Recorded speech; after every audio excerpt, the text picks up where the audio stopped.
Hopefully that won't. Okay, we are live. So you might have to press pause on that one.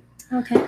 All right. Good evening, everyone. We are live. Welcome to Ask Jun the Groomer. Today is going to be relationship, partnership edition. Oops. Okay. Oh no. Yeah. For some reason, we had to like. Okay. So, the reason for today's. No, Christopher. Sorry. Christopher's like our new cat. The reason for our Q&A tonight is Steph and Cody. Thank you so much. And there's a few others. We should write it down. But I'm picking food out of my teeth. Evil Scooter Kitty. Hi, Jun. Oh, hey, what's up, Evil Scooter Kitty? So we've been getting a lot of questions of people who are, a lot of groomers actually, who are like either boyfriend and girlfriend looking to start a business together, or it's a husband and wife team that are already, running a grooming business together. And they were asking how we manage the relationship and, keep the business and personal, separate and, things like that. Alan Powell says, I can't imagine how awesome it would be to have someone else helping. Exactly. Alan, a lot of respect to you because you're doing everything by yourself. Mad respect.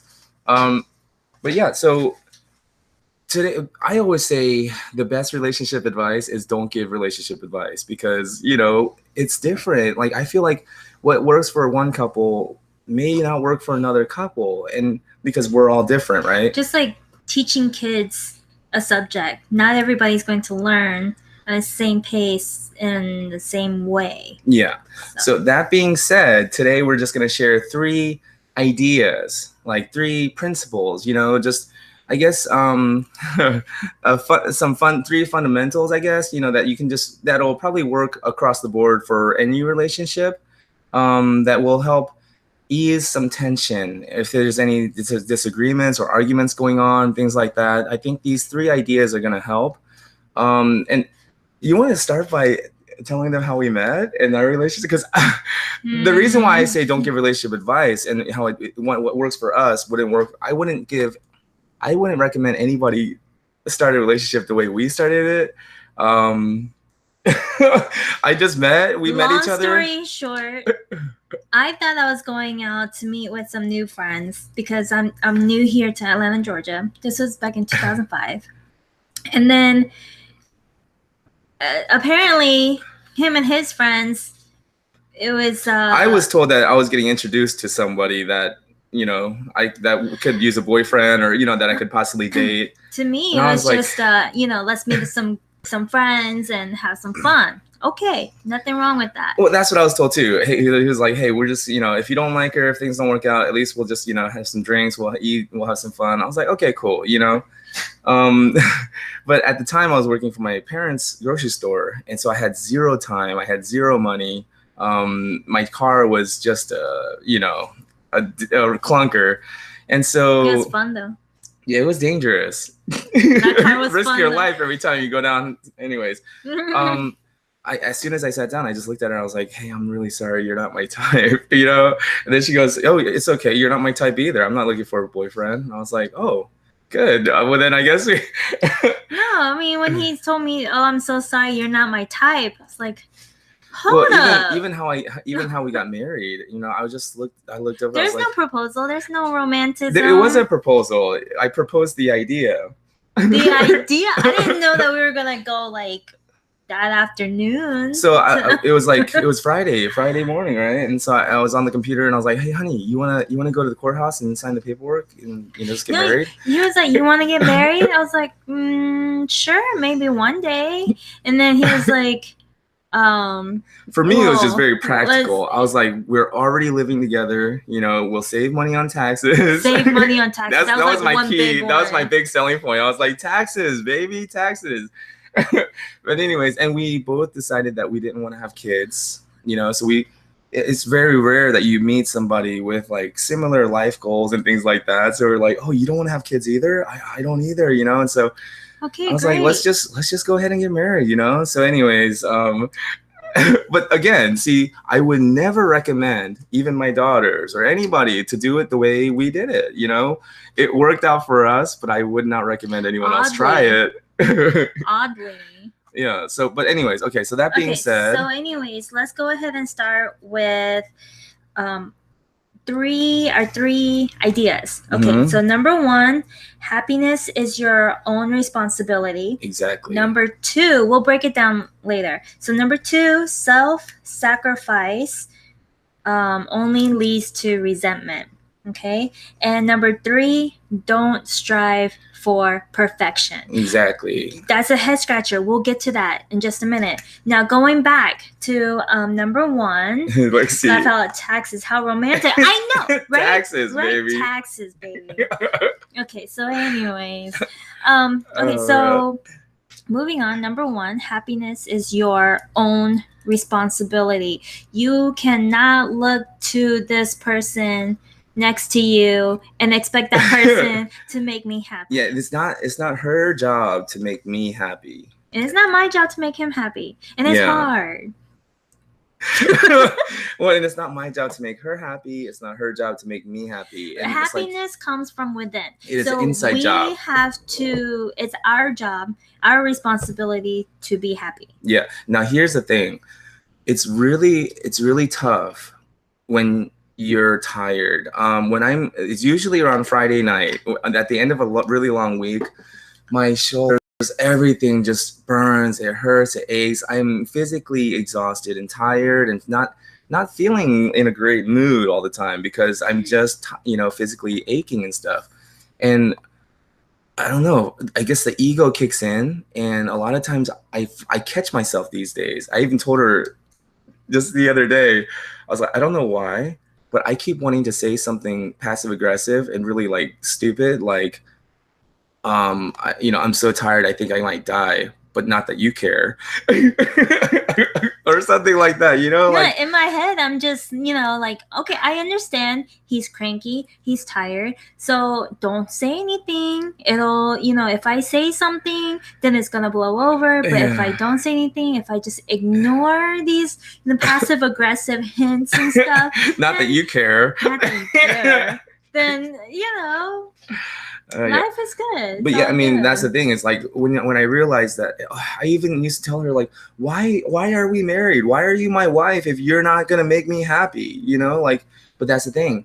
Nobody can make you happy. Yeah, you are responsible for your own happiness. If you're not feeling happy, then it really is time to take a step back and just breathe, and just take some time to yourself, right? And really just self-reflect. It might help it to pull out a piece of paper and maybe write your feelings and start writing to yourself how you're feeling, and then even write the question down. Why am I feeling this way? Question mark. So for females, I know a lot of times when we're about to start that time of the month, our hormones go a little unbalanced, and so we can get emotional. We just have to keep each other in check.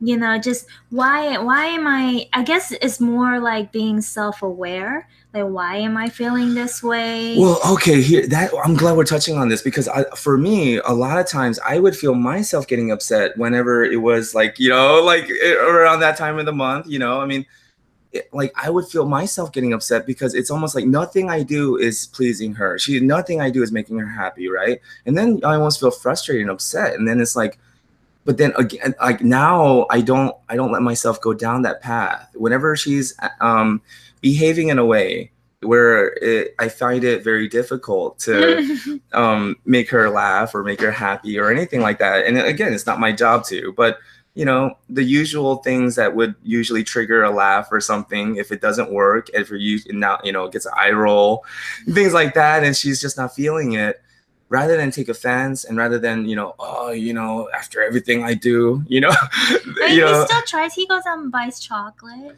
Well, that's the thing. It's chocolate. Like, when I'm driving to Kroger or, wherever to get chocolate, I remind myself, it's not my job to make her happy or change how she's feeling or anything. That's her responsibility. My responsibility as a husband is just to have and to hold, you know, for sickness and in health, you know, for better, for worse, forsaking all others. That was a big one. Oh man, forsaking all others, everybody. No, I was kidding. Anyways, Melissa, Melissa. oh, what an awesome idea to do this live video. Yeah. We're actually going to end this with a fist fight. So stay tuned. Stay tuned. No, just kidding. Or one of us going to get drunk or something. Yeah, right. I'm drinking Have you guys heard of this? Mississippi Mud? It's a black and tan beer. Alan caught it. Mississippi Mud. Oh man, it's I actually got it just because of the bottle. I just felt like, wow, that's a really cool bottle. It makes me feel like a man. No, it's kidding. But anyways, only in the South. But I don't know. It's just the bottle kind of caught my attention. But oh man, I like it. It's easy to drink. And our youngest daughter wants to go to Mississippi for some reason. Mississippi, yeah, she has a fascination for. Yeah, she wants to go to Mississippi. I was like, "What's in Mississippi?" Yeah. Okay. Anyways, Alan Powell gets down on one knee, opens ring box, revealing amazing 27-carat diamond ring. Guy says, "Taxes, babe. Taxes." Yeah. Take notes, guys. I'm telling you. I don't want to give advice. I don't want to give all my secrets, but taxes, baby. Moving on. The grooming duo. Love that y'all are doing this. Steph and Cody, the grooming duo. Yay! Oh my goodness, we were just talking about you guys. Alan Powell, now you can join a banjo band. Oh yeah. I don't have any rhythm though. Oh my goodness. Remember when we were playing Rock Band? I was trying to do the drums. Oh my goodness, I was so frustrated. No. It's like I have 2 left feet or 2 left hands. Like, how come I can't do the drums? Anyways. Because you're not talented like me. I don't have any rhythm. Oh. Rhythm, baby. Weemy. What in the world, Weemy? Okay. Oh man, we missed that. Oh, it's in the beginning. Oh yeah, we just started. We just started. Oh, and we all we did really was tell the story of how we met. Probably just one of the most romantic stories you'll ever hear in your life. But you didn't miss much. It's cool. In your opinion. Okay. Anyways, moving on. Okay, so number 1, happiness is your own responsibility. Okay, moving on to number 2. Self-sacrifice leads to resentment. Self-sacrifice. And the thing is, a lot of Asians, a lot of Korean, Asian cultures, like it's kind of self-sacrifice is almost like praise, and it what's best for the family is what's best, not what's best for you. Sometimes, you have to self-sacrifice your own, desires and things in order for the betterment of the, family, the community. A lot of the Asian cultures are like that. Stop that, Weemy. Here's a Christopher. Oh, and Weemy. They're like best friends now. They used to hate each other, but now they're best friends. Okay, but anyways. So, and the thing is, growing up, I would hear my mom even, everything I do for you kids, I'm doing all this for you, and I gotta stay together. I stay with your dad because of you kids, and like it's always a self-sacrifice. I gave up my dreams because of you kids. Yeah, and it's like self-sacrifice always ends up in results in resentment, for both the person sacrificing themselves and the person receiving the sacrifice, So it's just, and we can go on and on about this. Yeah. There's a really good quote. If you just Google self-sacrifice leads to resentment, I think it's like the 3rd result, but there's a really good article written about that, how a lot of people believe misguided into thinking that love is sacrificing yourself for this person, but it really does. It used to make me angry. I remember one time, especially during the summertime, because dogs are green coat. Hey, and we didn't really have a lot of help, and so sometimes she would be really busy with the kids and everything. Maybe he needs to go out. And I would be, washing and grooming the dogs as fast as I could. But sometimes I would get like dogs that come in around 3 or 4 o'clock. And so I wouldn't get started washing them till like 6 o'clock sometimes. So I would be grooming at like 11 o'clock at night. When I started like at 7, 8 o'clock that morning, I would still be grooming a dog at 11 o'clock. And my toes would be cramping. My hands would be cramping. Everything would be cramping, and like, I would be miserable, and like I was sometimes like crying, like And she would open the door and peek in, and I'd be like, are you, like, it makes you happy seeing me like this, doesn't it, or something? And she'd be like, what? And roll her eyes, and she'd close the door and be like, yeah, close the door, you just want to see me die in here or something. I was young minds. It was such, but the thing is, it was the combination of just being in debt, the bills, everything. What was that? You're tired, lonely, and hungry, angry, lonely, and tired. And the thing is, a lot of people are shocked when they hear this, but I struggle with anger, even as a child, and it's like this deep-seated anger. A lot of it has to do with just resentment that I was holding towards my father and, other people who now, it's like, I no longer have that kind of resentment. My father's old. What am I going to do? Beat him up now? And so I think that it's like this unresolved anger as a child where I wanted to one day grow up and beat my dad up, but now I know I can, and he's older, and so it's like this, I don't know. But anyways, whenever I'm feeling angry, I really have to just be mindful and start really being aware of how I'm feeling, of what I'm about to say. And every time something pops up, like a thought pops up, and I want to say something that's just gonna and make her feel, just as bad as I'm feeling, I think to myself, do you really want to say that? Do you really, and just being more aware now, but of when you're feeling angry, lonely, tired, and hungry. Yeah. And groomers are usually hungry. It's called HALT. HALT. Are you, sometimes when you're going through these emotions, you can ask yourself, am I hungry? Am I angry? Mm-hmm. Am I lonely? Feeling lonely. Because even at a room full of people, you can feel lonely. And tired. Like those 4 things.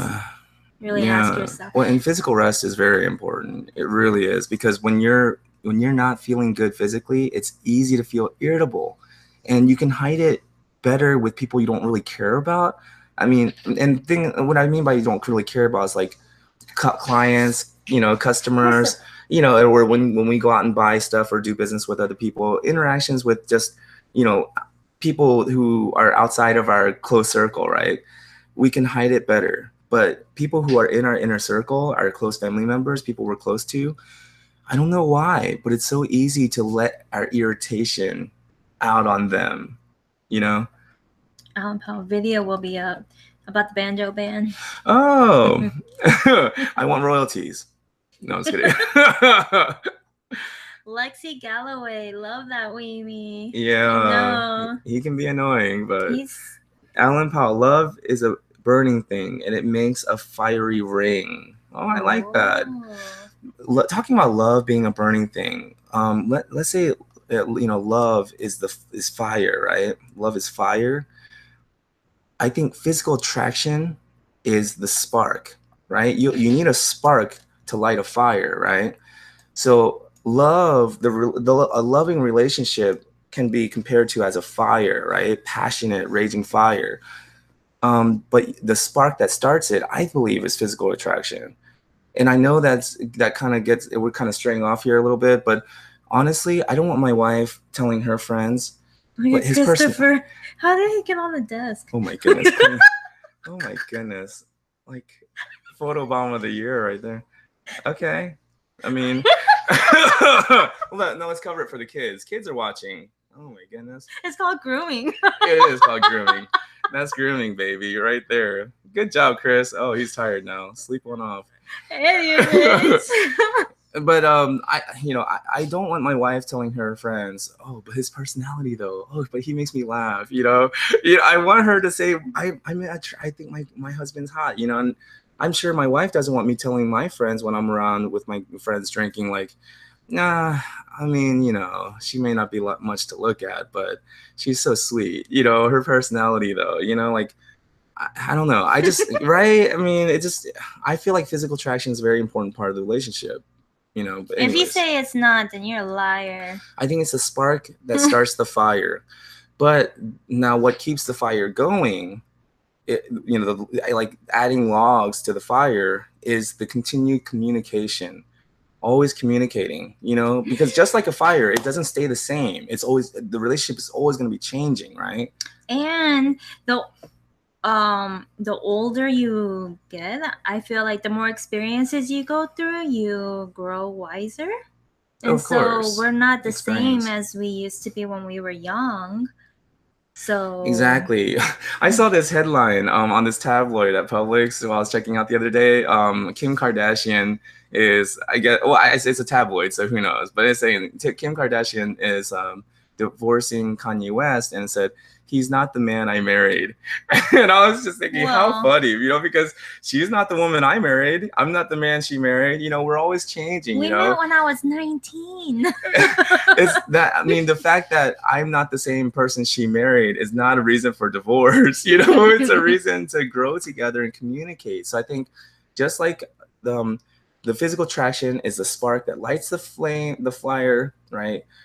Having logs, there would be like having good history, communication, having good shared experiences together, right? And you have to keep adding those to the fire, Lexi, also unfulfilled expectations cause anger. Yeah. Oh, Let go of your expectations, let go of your need to control the other person. Yes. And the thing is, when you start, I feel like that's not unconditional love. If you're putting, if you're expecting someone to make you happy, if you're expecting someone to buy you gifts all the time just because you like it, you're putting all these labels, all these things on your partner, expecting them to fulfill all your wishes when maybe they don't even know what's on your wish list. I mean, it's your responsibility, because if I can take care of myself for you, you take care of yourself for me, then we can meet in the middle. And I don't know, if I could just give a little recommendation, little side note for the guys, I've noticed just in my personal experience, my wife is she doesn't just come out and say like, hey, I want you to get me Valentine's something. She'll say, this year it's okay, let's just not do anything for Valentine's, it's all right. I'm like, all right, cool. You sure? She's like, no, yeah, it's okay, I don't need anything. I'm like, cool. And then I'm talking to my coworker at Chevy, and this was what, like, not maybe 9 years, 10 years ago maybe, but anyways, I'm talking to my coworker Alan at Chevy. I'm like, my wife's so cool. I'm like, she said I don't have to do anything for Valentine's.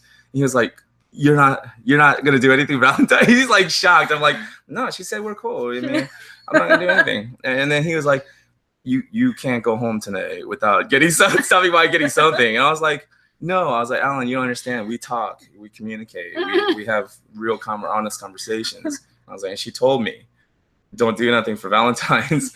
And so he was like, June, I've been married for a long time. He was like, just trust me on this one. Get some chocolate, get some flowers. Don't show up with nothing. And so, yeah, I did. I was like, all right, I'll take your advice. So I did. And what did you have? She had something ready for me. And I was like, oh, wow. And right now, just a while ago, perfect example. I was like, honey, I'll do the dishes. Just leave it. It's okay. I was waiting for everyone to finish eating and I'll do the dishes. She's like, no, it's okay. She's doing the dishes, But what she'll do is, because she's very tired, she'll go to the bathroom. She'll sneak and go to the bathroom. That's my chance. I snuck in and I did the dishes, I and I was like, you just doing the dishes, but that's not the reason. Okay? But I'm just saying, I really had to go pee, okay? And I told him to leave it alone. Like, it's just take the initiative and just do it. Even if they say, no, it's okay, you don't have to vacuum, you don't have to unload the dishwasher, you don't have to do that. Just do it, because women, I feel like they're less. We don't want to trouble you. We know that you go out to work hard and you come home and you're tired and yeah, and I'm just saying, like, for me, not only does it make me feel good, it makes me feel like, wow, I'm a good husband, I did that, and you are appreciated. Exactly. But that's the thing, it's like, I always feel appreciated. She takes such good care. She massages my shoulders, all that. Even after 12 years of being together, like, she still treats me great. She treats me like a king, but I don't want to take it for granted, and my father, I really want to thank him for being such a great example of what not to do. I just do whatever I saw him do as a child when I was a child, and I just do the opposite. He would come home, lay on the couch, take off his stinky, smelly socks, and he'd be like, is dinner ready? And then, if dinner's not ready within, in a timely manner to his liking, then he'd throw a big fit, and then dinner, and then my mom, because my mom didn't want to hear that, she'd be like, all right, come on, come to the table and everything. And then he'd come to the table, and she's still bringing some dishes that she's, cooking in rice, and he's like, oh, dinner table's not even set yet. Why did you call me over to the table and it's like, come on, dude. And then after dinner, he'll go back and lay on the couch again, and like, why is this house a mess? All this stuff. It's like, wow. So I took everything that my dad did, and I do the opposite. I come home. If I see some things that need to be done, I do it. Honey, how was your day? Can I help you? Do not lay on the couch. Okay. There's something about a man laying on the couch that drives a woman crazy. No, but the thing is, you can just do at least one thing. Okay, either vacuum, take out the trash, or do the dishes. Just do one of the three, and you'll be straight. Mm-hmm. Nikki Hammond. Oh. Okay. Nikki Hammond, thank you. I'm so sick of being told I'm picky just because I don't find every man attractive. Yeah, if it's not there, it's not there. I like that, Nikki. And here's the thing. I remember even writing like a blog thing on Friendster. I don't know if anybody remembers Friendster. Or was it MySpace? I think it was MySpace. But I remember writing a little. Because I didn't understand how to work MySpace. Yeah. So I shared an account. Oh my goodness! If anybody remembers Friendster, and then everybody migrated over to MySpace, and now it's Facebook. But I remember writing something on MySpace, even like how I'm done with girls, and the next woman I meet, I don't even care how she looks, and I just want somebody who's patient and has a good personality. And that's me. And she's beautiful. But and I even told my friend who was trying to introduce us. I was like, dude, I don't want to meet another girl. Like, I'm done. I just want to focus on my life. I'm done. I was like, I've just like you wouldn't believe how many girlfriends of mine had cheated on me. I don't know what it is about me that brings out the desire to cheat. But anyways, I was just through. I was done. I was like, I don't want to meet another girl. Anyways, but it seems like that's how everybody tells their story, right? When you're not looking, that's when the right person shows up. Yep. Okay, Amanda Elizabeth, I clearly joined at the perfect time. Oh, nice. You both are such good people. Thank you. Alan Powell, great name. Okay, great name. What was the great name? Maybe because we missed it. Nikki Hammond, gifts aren't necessary. Plan a dinner. Just make an effort to show you care. You know what? Okay, speaking of this love, love language. If you guys have not read that book, The 5 Love Languages, I recommend that book to all the couples because that will help you. There's a test that you can do online, actually. And it shows you the list of what is important to you from 1 to 5. And it's not exact science. It's not exact science. It does change because when you work on yourself, then the test answers change, obviously. But if you both take that test and you both understand like what part of what is on your list, and you'll have a better understanding. Oh, he's not a gift giver, so I shouldn't really be too mad at him if he's not used to giving other people gifts. Or you know what? It's about understanding. The more you understand about the other person, that's what it really boils down to. It's understanding. Like for example, like she just mentioned, understanding that somebody is not a gift giver. Gift giving and receiving is not how they interpret love, right? It's not how they understand love. So rather than try to control that person, or rather than having these expectations of this person in trying to change them, hoping that one day they'll change and they'll somehow get it, letting that go, and not letting go of the need to control people's behavior, control the outcome of things, and just being understanding and accepting of the situation, right? That's what it really boils down to. That's what the 5 love languages. 5 love languages. I think that's what it encourages: is acceptance, understanding. you know? The 5 love languages. One's words of affirmation, quality time, receiving gifts, acts of service, and physical touch. Yeah, and the interesting thing is, I was, when we first took this quiz, I was a very strong words of affirmation, because for you me, scored high on that one. Yeah, because I never had the feeling that people liked me or were proud of me. I was always told, like, is that all you can do? Why you're so stupid? Why can't you be like so and so? Things like that. And so I always kind of struggle with the feeling like I'm not enough. So I always craved words of affirmation. I always craved hearing. I even one time told her, like, just tell me that you think that you're proud of me, that you think that I'm doing art. I was like, I just couldn't understand it. I was like, you want me to tell you that you're doing a good job, like you're a baby? Yeah, she was like, oh, you're a baby. Like you're a baby. You want me to treat you like a baby? And I remember I was just like, get out my face. The thing is, for me, my top number was quality time and acts of service. So, of course, words of affirmation was at the bottom of the list for me. So I don't need someone to tell me that I'm doing a good job, because I know I'm doing a good job. So but anyways. But then we retook the test a while later, like years later. And I'm now high acts of service. Words of affirmation is actually kind of low. Yeah. And it was because of, like she said, when you go through experiences and you allow these experiences to affect you and you grow from them, it changes you, and I've learned now that you can't always rely on what people say, because when I read my journals, some of my older journal entries from years ago, I'm like, wow, I forgot I wrote that. So, I have to give people the benefit of the doubt. I don't think that it's because they're trying to be bad or anything, or evil, or have any ill intentions. It's just that we forget what we say, And so even when we write it down, we forget what we say. So you can't really rely on what people say. And people, if you rely too much on what people say, they're going to disappoint you. They're going to let you down, even if they don't really mean to. That's where a lot of broken promises come in. And yeah. What is that saying? I can't hear what you say because what you do speaks so loudly. Your action, yeah. Yeah. Now I want to see your actions. Actions mean so much more to me. Mm-hmm. Okay, the grooming duo. Cody really has to use the bathroom when we clean too. Sometimes when I want him to help me, he's in the restroom for like 30 minutes. Well, I'm like, are you on Facebook? Are you playing games? What do you do? I need your help, please.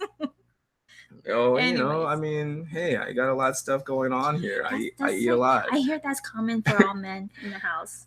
Okay, Alan Powell, great. I thought of doing dishes, running water. Now I have to pee. I'm telling you, I started it. It's not like I intentionally snuck off. It just sounded the water. I don't know. I just had to go pee.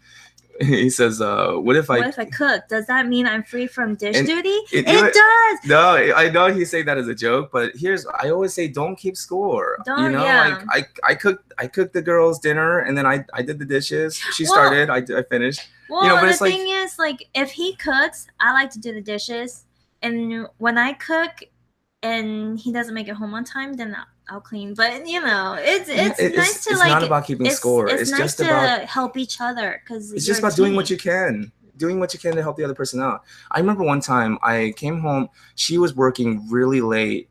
This was in Arizona when we were living with your aunt, and she was working really late sewing clothes. And I mean, her aunt just gave her so much to do, not just helping with the sewing clothes and all of that, but also with her taxes, her other paperwork, all this administrative stuff. She was just loading her down with so much work. So she wasn't able to really take care of the kids much. And she was like, trying to get all this clothes done. She's like, I have to get this done by tomorrow. She's staying up till 3 a.m. So I remember one day I came home from work and the girls still haven't eaten yet. I'm cooking dinner and I make them dinner. I clean up afterwards. I do the dishes, put it away because she's still working. And then she's still, she's like, thank you, honey. She's still working. And I was like, I'm going to walk the dogs now, And so I'm walking the dogs. And during the walk, I'm like feeling more and more angry. I'm starting to more and more, the anger inside starting to build more and more, the resentment. I'm thinking, like, she's basically just using that as an excuse to not take care of the kids. And I'm doing everything and all this stuff. And I started feeling angry, right? And then all of a sudden I caught myself. I was like, wait a minute. You did this one night. I was like, you did this one night. and you're upset, you're this angry because you did this one night. She does this every night, and that's when I realized, like, why am I even keeping score? There's no point. She's outscored me by so much. It's like there's no point of even keeping score. But it's like keeping points. You just do whatever you need to do to help your partner. And it's not about that. Like, but I realized, like, wow, I'm feeling this angry for doing this one night, and she does this every night. Okay, Donna Fagan, Gidget's mom. Gidget's mom. Who is Gidget? Gidget. Do you remember Gidget? Hello guys, loving the conversation. Donna Fagan, Gidget's mom. I think I don't know. Was that Utah or was that Arizona? I don't know. Gidget. Why does that name sound familiar? But thank you so much, Donna, for tuning in and watching. Alan Powell, kombucha with the seeds. Yes. Best texture for a drink. I love this kombucha with the chia seeds in it. Honestly, I have to tell you, it took me a while to even start drinking it because I just looking at it, I'm like, it looks so nasty and slimy. Can you see that? It's like slimy seeds, and it's so slimy. But I love it now. I actually have fun drinking it. But I heard it's really healthy for you. It helps with your digestive system. Yes, that mucusy coating around those seeds. What they say is, as it passes the lining of your intestines, it kind of coats it with that mucusy stuff, and it helps everything go through. It's like a natural detox for your, anyways. Okay. Stephen Cody, yes, LOL. When that happens, I FaceTime him to interrupt. You know what? That's a great idea. I'm gonna try that next time. And then I'm gonna flip the camera right down. Here you go. Call me again on FaceTime. Anyways, Cody's taking notes. Oh man, this guy. It's got all the answers. Yeah, right. Right advice. Theodora Paz. What's up? Good to see you too, Theodora. It's amazing. Natural probiotics. Yes. Alan knows all the good stuff. Hey. Perfect. Now let's go to number 3. Moving on to number 3. 1, happiness is your own responsibility. 2, self-sacrifice leads to resentment. And 3, don't strive for perfection. Yes. Okay. The reason why we say that is because that's what causes a lot of frustration, a lot of misery, a lot of disappointment and anger, like, because you feel like you're striving for things, you're looking for things to be perfect when nothing is ever going to be perfect. Nothing is perfect. And the thing is, what you want to do is, instead of striving for perfection, you want to strive for excellence.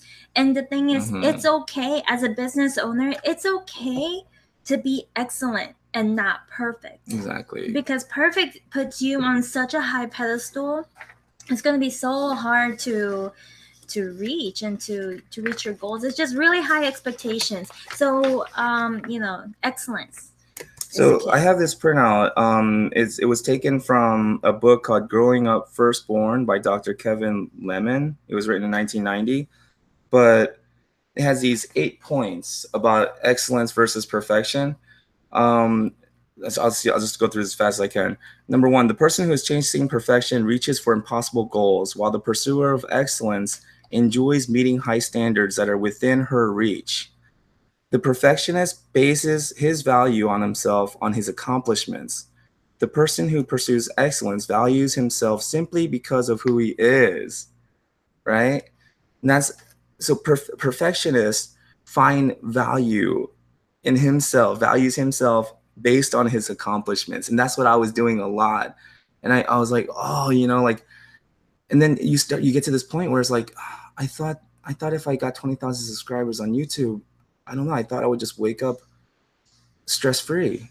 I thought I would never feel angry again, like my whole world changed. But it doesn't. And so I realized your value does not come from your accomplishments. Your value, the person who pursues excellence values himself simply because of who he is. You are a member of the human race.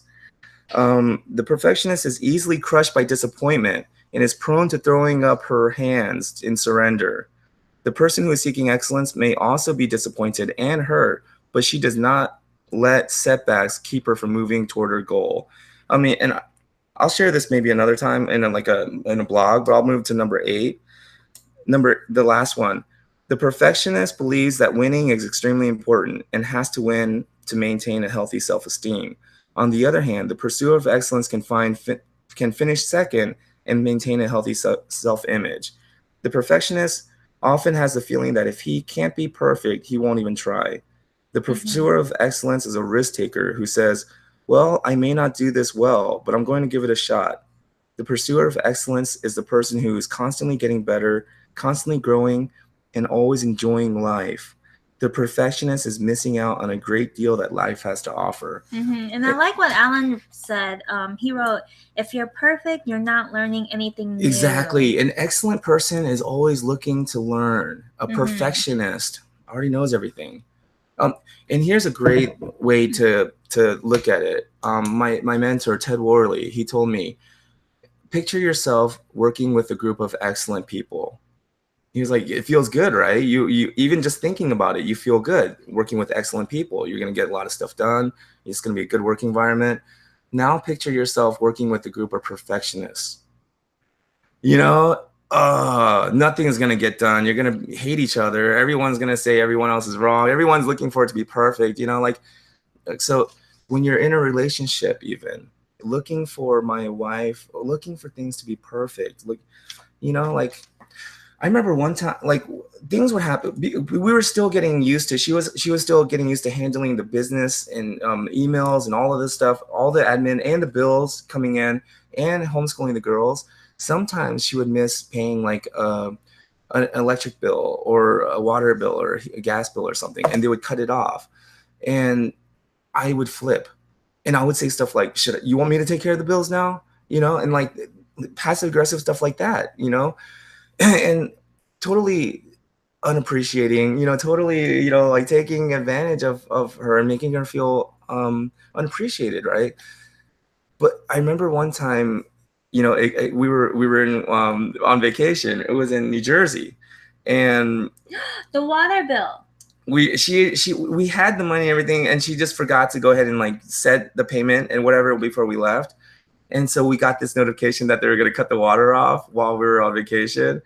And so she was, beating herself up, and she was so hard on herself. And I remember telling her it's okay. And I was, trying to encourage her and everything. But yeah, I just remember realizing that she doesn't have to be perfect, and I don't have to be perfect. I remember she would get mad at me even when, but realizing that we're not perfect and not expecting that from each other, right? And then when we see each other mess up, when I tell stories about my wife accidentally, don't even go there. At Steak and Shake. But when I make mistakes and make embarrass my wife and things like that, she lets it go. She totally lets me slide. And what is it? The easier you are on yourself, the kinder you are to yourself. And I think this is what it all comes down to. Why happiness being your own personal responsibility is so important. When you make happiness an inside game, when you take personal responsibility for your own happiness, and you realize that you make mistakes and that I am a flawed person, and I love myself and I accept myself anyways, and I'm not hard on myself, and I don't beat myself up when I make mistakes, I am so much more likely to treat my wife in the same loving, kind way. But when I'm hard on myself and I beat myself up, I notice that whenever I have an opportunity, I see an opportunity I pounce on my wife. And it's the same thing with my wife too. I mean, she would be so hard on herself, and then sometimes she would be kind of hard on the kids and me. But as my wife, as she's been learning to be kinder to herself as well and loving herself, right? It all comes down to loving ourselves. And because what comes out is what's inside. So you can't just put on a happy face and say, I'm happy. But inside you have all this chaos going on. And speaking of chaos, Alan wrote, utopian ideals are dangerous for the same reasons. If people focus on their core values and making themselves better, everyone thrives. Yes. If people start looking across the board with resentment, equals chaos. Yeah. Absolutely. Well, the finger pointing never ends. It actually falls into thou shalt not covet. Normally, a false view of an ideal person corrupts the self-image, and from there, it's a downward spiral. Exactly. Yeah. And the thing is, a lot of times when we expect other people to be perfect, even people that we look up to, like our idols, and then all of a sudden they make a mistake, we find out that they cheated on their wives or something like that. It's like we have a tendency to go so opposite and hate them, and like. Mm-hmm. But when you realize, like, hey, we're all human. They make mistakes. I remember telling her, like, listening to Arnold Schwarzenegger, Total Recall, when it got to the part, and I didn't know this, I didn't really know much about Arnold Schwarzenegger, and I really like him now. But when I got to the part where he cheated on his wife, I was telling her, like, it almost made me lose respect for him. Like, I almost didn't even want to listen to the rest of the CD. Like, but yeah, it's like, why am I judging him so harshly? Mm-hmm. Okay, so anyways, I want to say, there's a saying, practice makes perfect. But in our household, even with our kids, we like to say practice makes improvements. Yes, because right, there is Annabelle? no perfect. Because it's hard to be perfect, right? So we always strive for excellence, right? Exactly, because it is possible to be excellent. It's not possible to be perfect. And the thing is, and the only way for you to be excellent or feel excellent is by doing your best. Exactly. Alan Powell, even monkeys fall out of trees. Of course. I've seen that happen. The thing is, I really feel like I used to tell her that I really think that our relationship, it works out because we always try to make each other feel proud of each other. Like, I always want her to feel proud of me. But I now that I'm rethinking it, I don't think it's about trying to get her to feel proud of me, because what if I do all these things and I don't get the reaction that I expect? What if I won't get the reaction that I'm looking for, and I don't feel like she really feels proud of me, or she doesn't feel as proud of me as I expected her to? It's like, well, then am I going to feel disappointed? And is that another cause for an argument? Mm-hmm. I think rather than try to make the other person feel proud of you, you just feel proud of yourself. You try to do things that make you feel proud of yourself. And I remember I caught myself during that time in Chambly. I caught myself one night because I remember thinking to myself, I'm just gonna die. I'm just gonna die here, right, in this grooming room. I was like, I want Kimmy to come here tomorrow morning and find me laying here dead. Then she'll know. Then she'll feel sorry. And then I remember then she'll feel appreciated. Yeah, right. Then she'll know how much I really. And then this voice of clarity came in. It's like, is that really gonna make you happy? Are you, like? And then like, I really started to think to myself, am I really doing this for them, or am I doing this for me? Does having money to pay the bills and feeling like I'm supporting my family, is that really for them, or does that make me feel like a good husband and father? Like, when I'm able to take my family out and show them a good time, and we can do things, am I really doing it for them? No, I am doing it for me because it makes me feel good as a father and husband. Like, when I go out of my way to try to do things for my wife to help her see that I care, that I'm thinking about her, I'm trying to do the dishes. Am I really doing it for her? No, I'm doing it for me because it makes me feel like a pretty cool husband. I can think that you're doing it for me. Yeah, and it is really. I mean, but it's not. I mean, when it really comes down to it, I'm doing it for her so that I feel good about myself. I mean, really, it's all for me. And once I realize that I'm doing all of this for me, mm-hmm. then it's like, yeah, I can't blame anyone else. Who's Tom Rabbit? Hello, June. I need help. Tom Rabbit, I need help. How can I help you? Yeah. Well, I mean, who doesn't need help, right?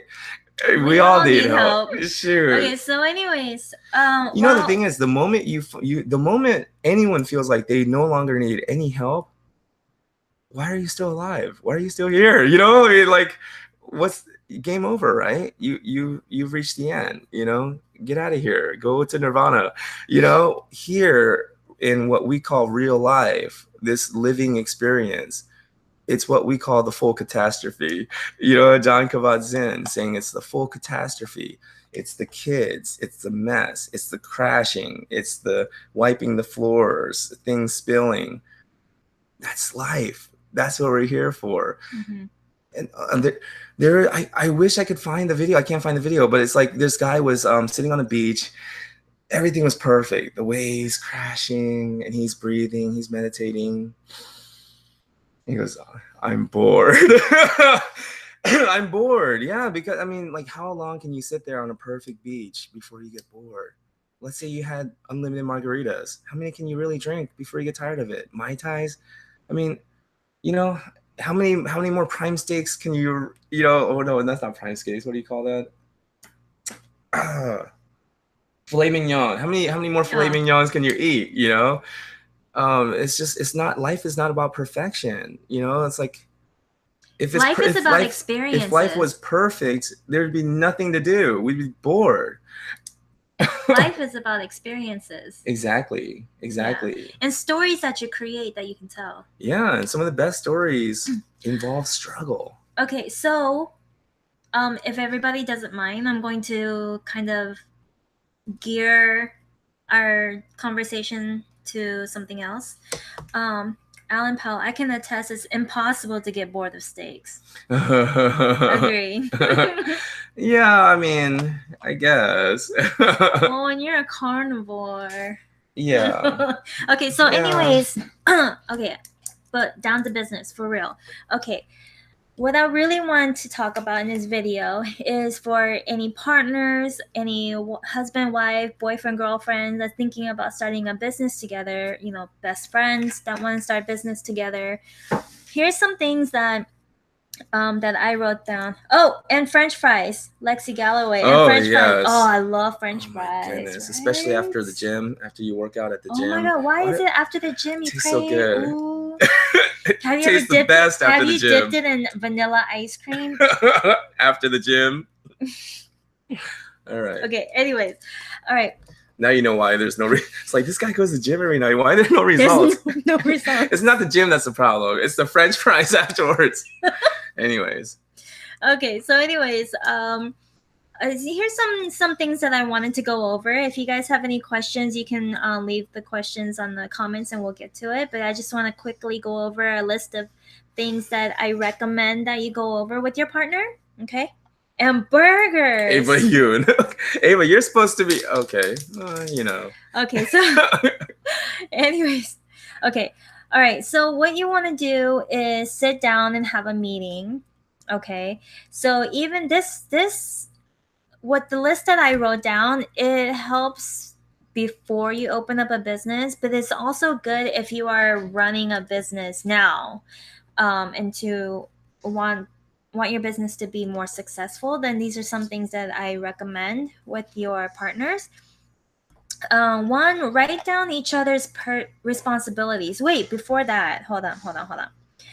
We need to sit down, right, and have the same vision, the same mission, right? And then write down your goals. That's very important. And then the thing is, like, as the business grows and you reach that goal, it's good to sit down with your partner. Okay, what do we want to do from here? Are we going to branch out and do this? Are we going to do that? Or are we going to continue doing this? Are we going to provide another service? Or, whatever it may be. Communication is the key. It's always good that you have the same vision, the same mission, and that you're all on the same page and and go over your goals on a regular basis. And it's also good if you have employees to even sit down and have a morning meeting with them. Like, we called it a motivational morning. What was it? Morning motivational meeting. So every morning we have gather the employees and we'll talk about, okay, who's on the schedule, who's coming in, who needs to get out at a certain time, kind of go over the day, go over everything, so everybody's clear. Alan says pep talk. Yes. Yeah. Well, and what you're saying is, like, once you have agreement on what you have common goals that you're working towards, then you can what was it like? Yeah, write down each person's responsibilities. Be clear on what each person's duties are. Yes, and when you write down that list of who does what, do not cross that line. Mm-hmm. Okay, so if he's going to be responsible for grooming the dogs, how the dogs look, great. I'm not going to cross that line. I'll be responsible for admin and for the employees. Mm-hmm. Okay, so and pricing, whatever. Yeah, and the thing firing is, clients. the thing is, okay, if you don't cross my line, yeah, you like, this is how it works for us. I take care of the schedule. I take care of the clients. I do all the paperwork, all the emails, communication, everything. All he has to do is just go to work. Okay. Well, so we do not cross each other's paths. I don't even have our Jun the Groomer email coming into my phone anymore. I just have my personal emails coming in because there's one time a client emailed her to let her know that she thinks that I forgot to file the nails and I rushed. I was tired.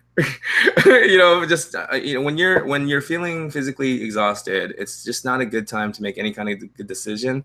And it was in the morning. She wasn't even up yet. I was the only one up. I saw the email.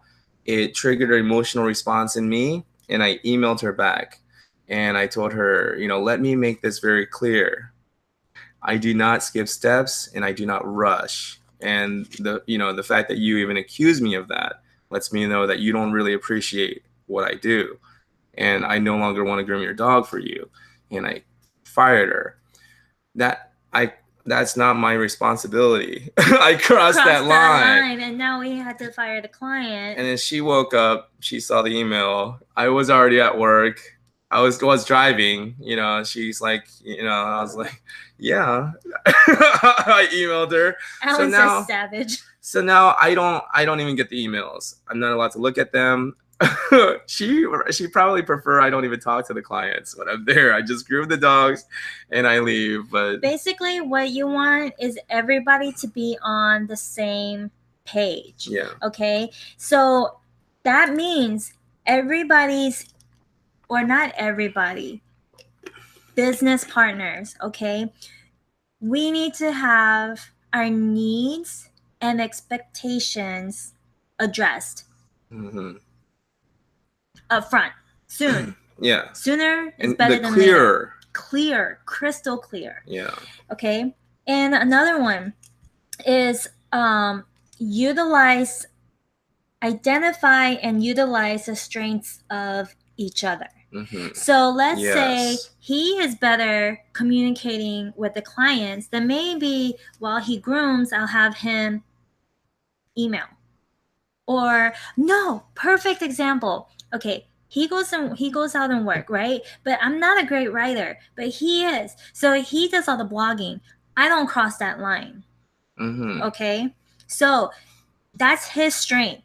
So utilize it. Okay, I can do the baths for you all day long. That's my strength. Mm-hmm. I can't do the haircuts as good as he does.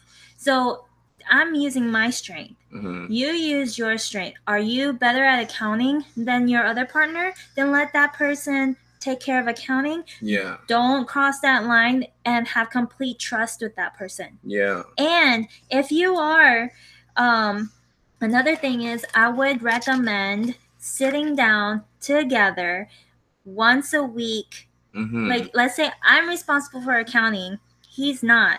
At the end of the week, I'm going to sit down, let him know this is how much came in. Mm-hmm. This is what's going out. What inventory we need to order. Yeah. Next week, this is what's going on next week. And just have a mini, like Alan said, a mini pep talk. Mm-hmm. But that is so important. Yeah. Okay? And touch base often. Well, and about the strengths and weaknesses, it's surprising how many people get that mixed up. I did as well. I was having a conversation with my uncle out in Las Vegas, and I remember telling him, like, I really need to get better at the business side and being more upfront and bold with the clients and, being more firm with the pricing and things like that. And I was like, I just really need to work on my business skills. And he was like, why? If you're no good at it, why don't you just have your wife, do all of that? And, I was like, yeah, she is. I want to help her out with it a little bit. He was like, why? You're no good at it. You wouldn't be any help anyways. He's like, you'll just get in the way. Just let her keep doing it. That's her strength. She's already good at it. Let her do what she's good at, and you do what you're good at. And I was like, well, what am I good at? No, I was kidding here. But yeah, I mean, so I'm more the artsy, my head's in the clouds. I like to share these, philosophies and ideas and things like that. And I'm always thinking about, why are we here? What's our purpose here on earth? I guess I'm more practical. She's thinking, how are we going to get these bills paid? And I'm thinking, what is the meaning of life? And so, but we use that now. Now I understand I don't have to try to work on the things that she's already good at. She's good at it for a reason, and so she's good at that and she takes care of it. So define your job roles. Yes. Okay. And don't cross. Yeah. No. What are you accountable for? And write those things down and be accountable for them. Yeah. Okay. That's a big one. And also handle any disagreements, disappointments, any frustrations. Do not keep it in. Mm-hmm. Talk about it. Yeah, you the have sooner to get it the better. Out. Yeah. And the thing is, once let's say you already wrote down everything, your job duties, who's accountable for what, and then let's say the business is going and then there's some disruptions that go on. At the end of the day, you can talk about it and tweak those lists so that you know what your new job duty is. Maybe you thought you were good at this, but you're not. Hand it over. Yeah. So Alan, power hour was good too. Last hour of the day, amp everyone up and have them leave pumped at their accomplishments. Oh, that's a great idea. That's a really good idea. That's a good one. Okay, Crystal Crawford. It's so tough. I'm just starting out. My ex-husband doesn't want to be a part of my business other than financial, but is getting antsy about not getting a lot of business. You're just starting out and it's going to be slow. It's going to take time. Best advertisement is word of mouth and be consistent. Yes. Okay? Yes, consistency. Consistency. And if your ex doesn't want to be he probably doesn't want to be a part of the day-to-day. He just other than the financial, but the thing is there's so much to the day-to-day than just grooming.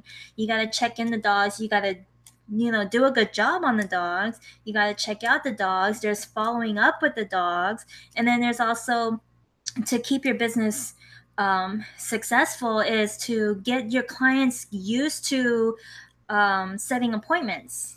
Yeah. So that your schedule will book out. And they're not trying to get in the last minute. We may want to do another a separate Ask Jun the Groomer about branding, because branding helps. Yes. Understanding what branding is and how to effectively brand yourself is so key to having a successful business, because when somebody hires me, they're not hiring me because I can give their dogs a haircut. They're not hiring just the haircut. They're hiring Jun the Groomer, the philosopher, all of these things I put out on social media. And all this stuff is helping to show people who you are, and who the people who like who you are and they believe in what you're doing, they will be attracted to you. But they won't know how to find you unless you put yourself out there and express those thoughts. That way your clients, once they know what your brand is, it's easier for them to tell their friends exactly who you are. Yeah, but you gotta make a way for people to find you. People who like who you are, they like what you're doing, they like what you believe, and they have similar beliefs to your beliefs. They're looking for you, so all you really have to do, that's the advantage. If there's so many people out there with dogs looking for a good groomer that they can trust, that will treat their dogs kindly, that will be understanding with their dogs, that will be professional with them, and things like that, they're looking for this kind of groomer. And if you understand how to express that effectively and put that out there, people will find you. They'll be attracted to what you're doing, and your business will be booming. The grooming duo. Do you or Jun write down the notes on the dogs, or do you help with that part of the paperwork that has to do with the groom? So most of our clients are what, two body? No. O-comb body. O-comb, two legs? No. O-comb body, C-comb legs. O-body, C-legs. Or sometimes the shorter coats are like 2-comb on the body, O-comb on the legs. That's right. But yeah. Okay, so most of our clients want that teddy bear, the puppy cut. So we have a link that we use. And she does keep notes on like if she wants, if some people like the ears long and rounded, some like it long short, and yeah, some like them slanted. Yeah. So if the clients tell me, well, here's what happens. Jun goes to the client's house and he talks to the clients, and he gets an idea of what kind of haircut that they want. Right. So we have a client who emailed us a picture of what she wants her dog's haircut to look like. So I'll star it in our email, and then on our Google Calendar, on our notes, I'll write down, the picture is starred in the email. Or I'll when I do the follow-up with the clients, I'll ask them, how are you enjoying so-and-so's haircut? Is there something you would like for us to change in the future? Yeah. And then they'll say, shorter on the top, or I want the tail to be longer, or whatever the request is. I go ahead and write that down and put it in my notes. And then what I do is I put it in so when I pull up my calendar, Google Calendar, not the iPhone calendar, the Google Calendar. So she uses Google to do all the scheduling, and now she's figured out how to invite people. And so you're saying like it used to take her like a really long time to send out reminders and confirmations. It'll take me like 30 minutes to an hour to sit there to email everybody on the list for the week to remind them that they have an appointment coming up. But now, because I have the Google Calendar, so now when I go to work, I pull up my Google Calendar, and for example, on Monday, it'll show on my iPhone calendar the 2 appointments that I have there, and my wife will put on the notes there like how much it is, the address, like the price, like what kind of service it is, and they get that on their calendar as well. So even if they don't use Google Calendar, even if they're using the iPhone calendar like I am, it still shows up on their calendar, and it shows up on my calendar. So it shows that we are being consistent, because we do take notes. We are detail oriented. And Google's free. And Google's free. You don't have to use the scheduling software. Anyways, yes. So I do a part of that, and it's my job to remind him. And the thing is, because of that calendar, and I added the notes on there. Be careful when you add notes, not to say anything bad about your clients, because they'll. Yeah, exactly. If you add guests, even if you're doing it on note cards, I know sometimes I would go to certain salons and I would read the note card and it says asshole on the, I'm like, whoa, what? And it's like people read that, It's like 7AO bitch. Oh my goodness, yeah, like whoa, what if the client sees that, anyways. Anyway, Lexi Galloway, Jun's in the doghouse behind closed doors. Well, not really. Yeah, I get treated nice, actually. It's a nice doghouse. Yeah, right. It's a luxury. Yeah, welcome to my house. Anyways. Nikki Hammond. And if possible, talk it out at work, not home. Exactly. And surely not in the bedroom. Oh my God, what is that? Oh my goodness. Anyways, and surely not in the bedroom. That's the couple zone. Don't taint it with business. Exactly. Nikki, I'm so glad you mentioned this, because business is business. Once we're out of this study room, I don't like to talk about work. I don't want to talk about who we emailed. I don't want to talk about any of that. I'm done. Work is work. Home is home. The thing is, for me, I had to learn that. I had to get better with that. For me, I had to be resolved, right? And so sometimes I would carry the argument into the next day even. And at one point, trying to get the business to actually, turn a profit, or at least, break even, trying to get the business to work, started to become more important to me than even our relationship, right? It started, like, making sure that I wasn't a failure, right? Started to become more important to me. And then remember, we would get in arguments and I'd be like, maybe I married the wrong person, Or and he like, would look at me and be like, I really loathe you right now. well, yeah, I would tell her, like, honestly, I would say, like, if I really look deep down inside, I might find, somewhere where I still love you, but right now I really don't like you. In fact, I think I loathe you. And I would tell her, like, sometimes I would even say, like, I don't think that we should be together. Like, I even told her, like, I was like, you should be ashamed of yourself. I was like, all you think about is money, money, money, money. I can't even believe that I married somebody like you. And we're in debt, like $30,000 or so. Like, coming from a man who wants to follow Cesar Millan's footsteps and take a family out to California, live under a bridge. Oh my goodness.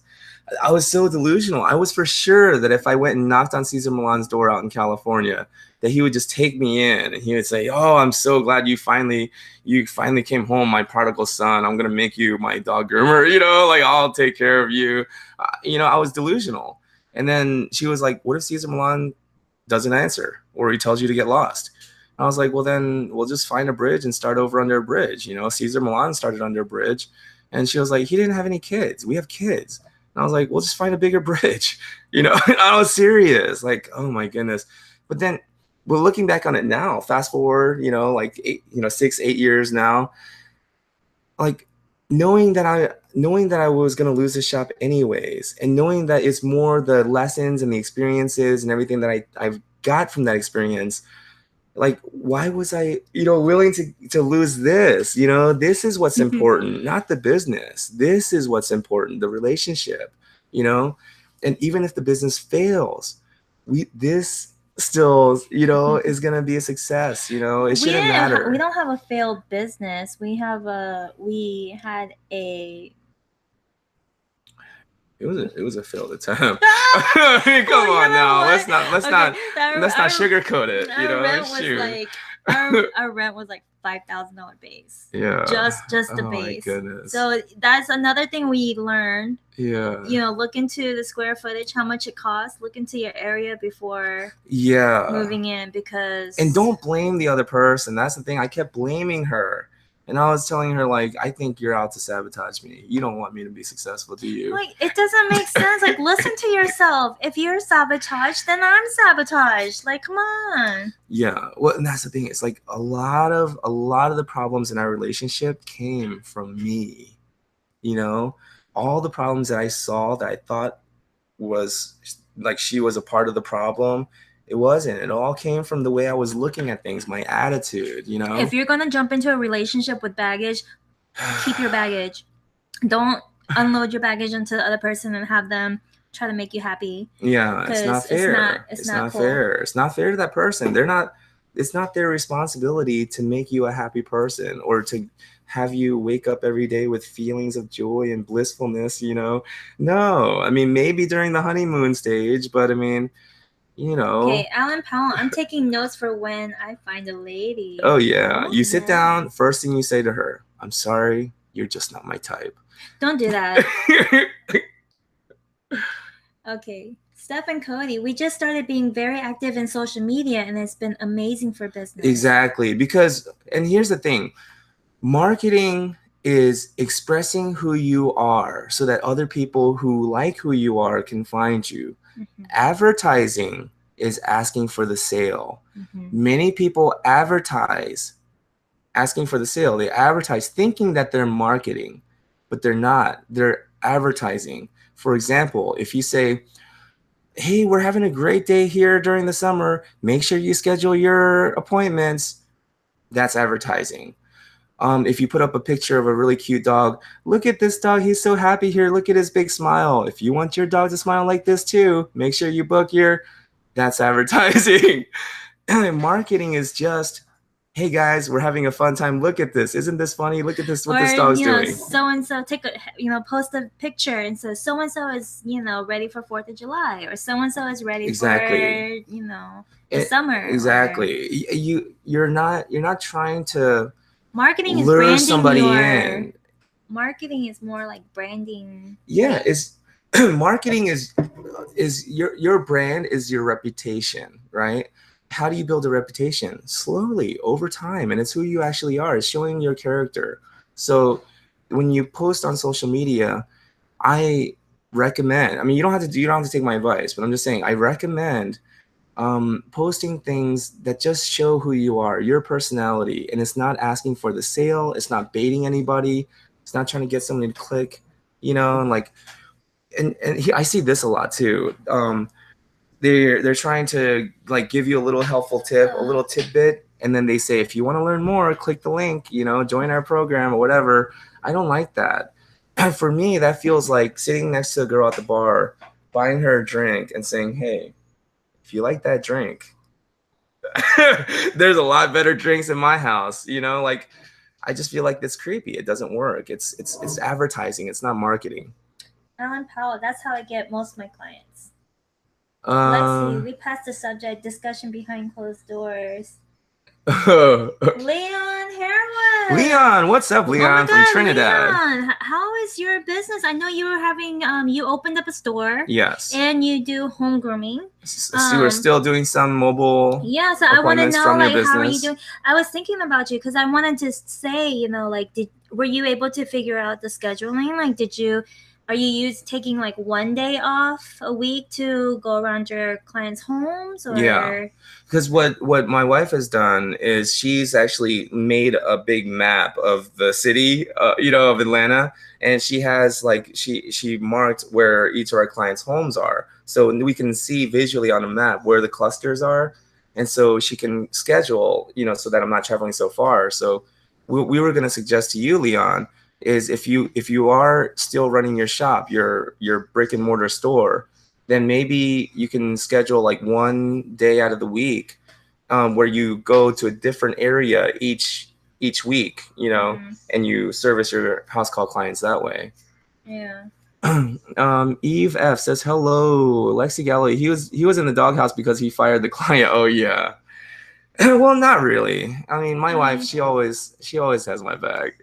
Well, I'm understanding. And plus, if you're a business partner, it's kind of best to be on the same page. Yeah.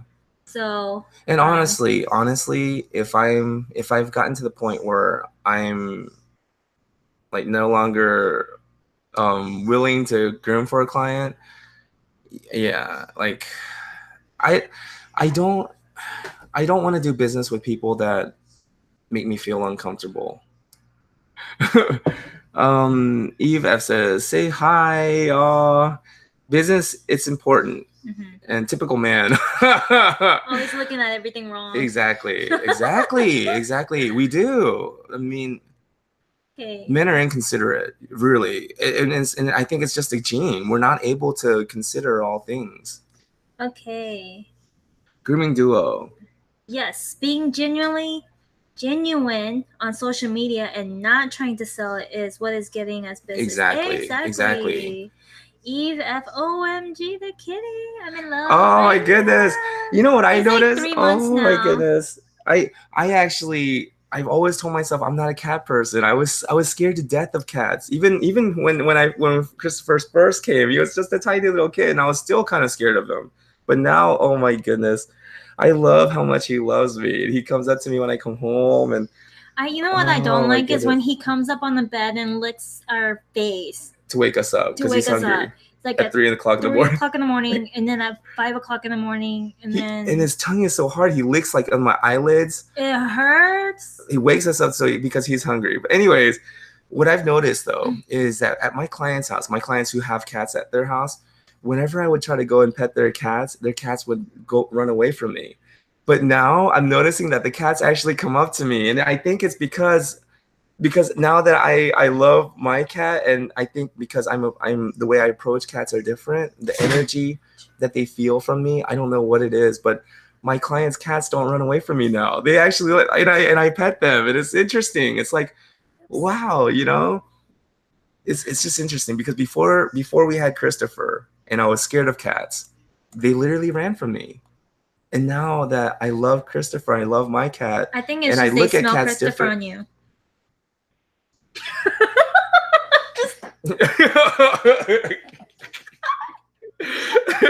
So this is the yin and yang, you know. My head is always in the clouds, you know. I'm just kidding. Very practical. I'm just kidding. It's interesting though. Literally, like for real, the cats don't run away from me. Maybe it's because the way I look at them is different. Anyways. Or maybe it's the scent of Christopher. My own cat. Nikki, my mom had a mobile grooming business 15 to 20 years ago in Toronto. Oh, wow. No clue how she did it without Google Maps. It's called a fold-out paper map. Yeah. For real, I remember, looking at that. Google Maps and all of these apps that we have now, it's making what we do. You can pin it. If you're more technical, then... I don't know if you want to show them our board. Yeah, but yeah, you can... You can pin it on your computer on Google Maps. Yeah, but... Oh, what did she say? What did she say about what? What did she say? Lexi, what did she say? Oh, the client that we fired. She blamed her pregnancy and was saying she's going through some, hormones and...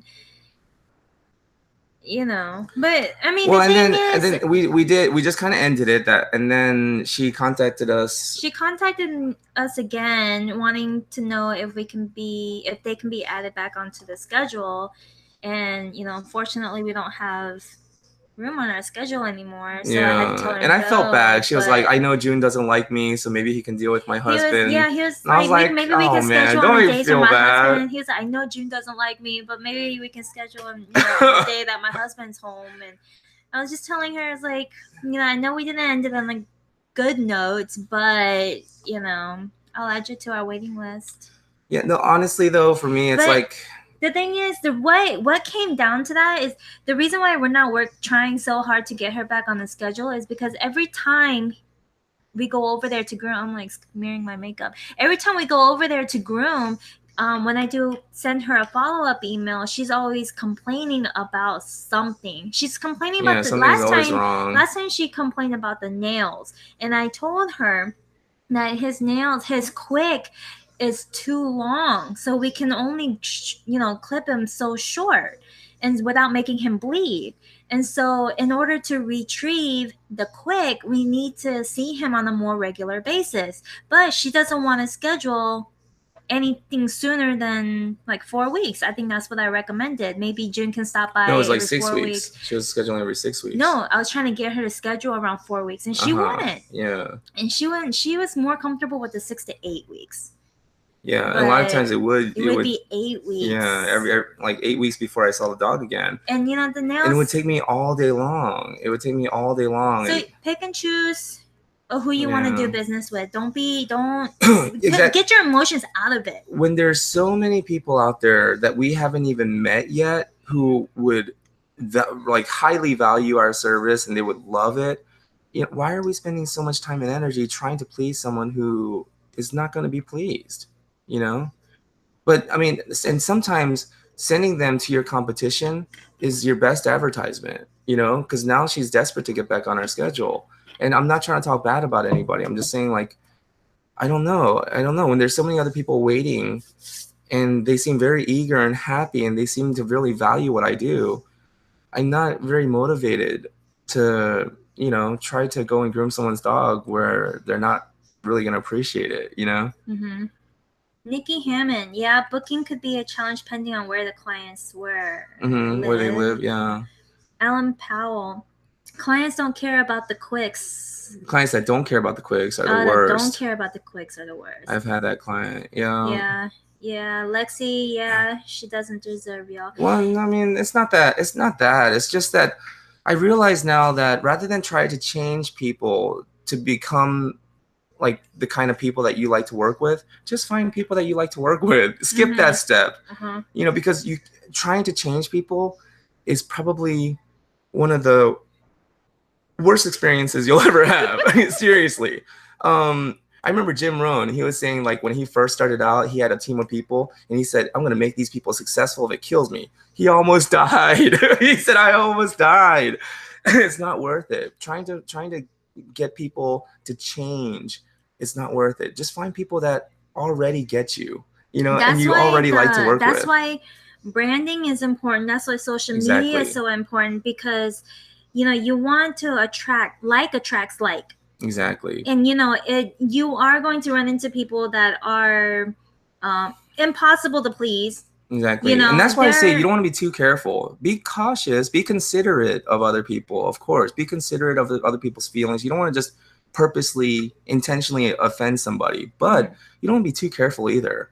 Walking on eggshells. Be friendly. Yeah. But you got to know. Be yourself, though. And if it offends, if something you said offends somebody and they no longer want to do business with you, it's better that happens on social media rather than something go down during the grooming. And let's say, God forbid, an accident happens with their dog. You accidentally cut their dog and there's blood.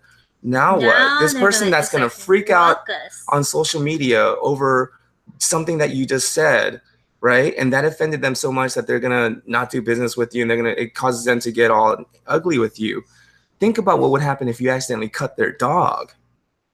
And it could happen because we're working with live animals that move around while we're using scissors. Sharp objects. So I say, don't be too careful. Offend as many people as you can offend, because might as well offend them on social media and not have them come bring their dog to you, because if something happened to their dog, you're toast.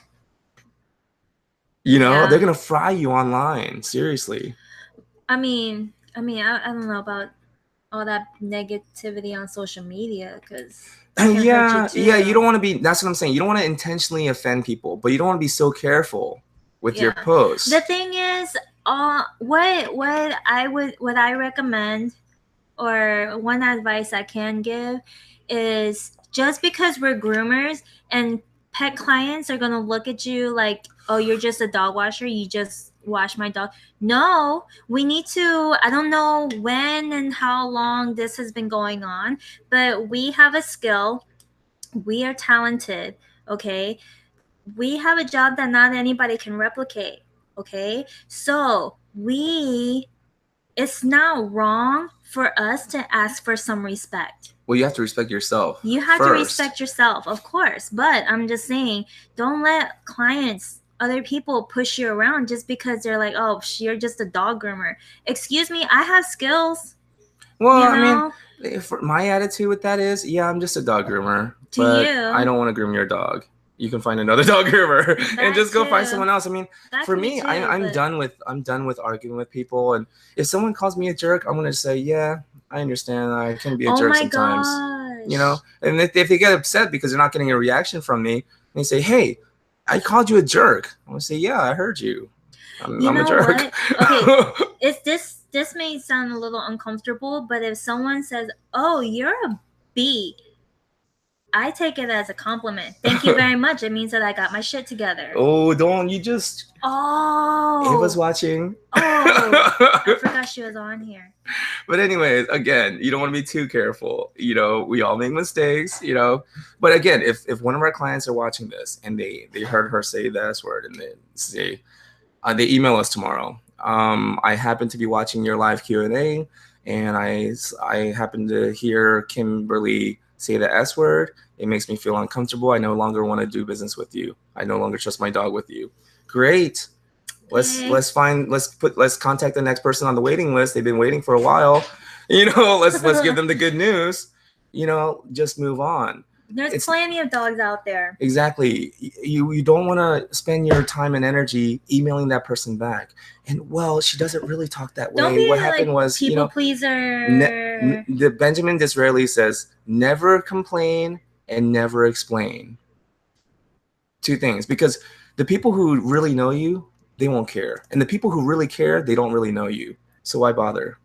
Leon Harewood, I really missed you guys and the live shows, but I do 3 days on mobile and 3 days in a salon. I'm having a rough time getting a worker for the salon. That is the biggest complaint in the grooming industry. That was our biggest challenge as well, finding good groomers to work in our salon. I'm so happy now that I'm a one-man show.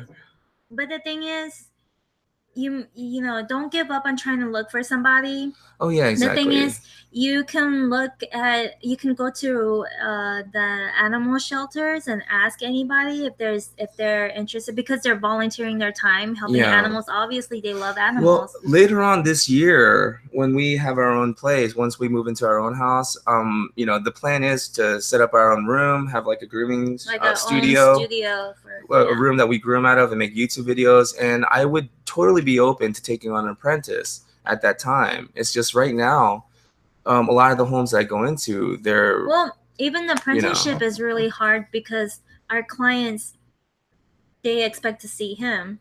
Well, yeah, and that's the thing. It's like not me, not somebody else. Yeah. You know, so with the home grooming, it's a little different. But if you're gonna do like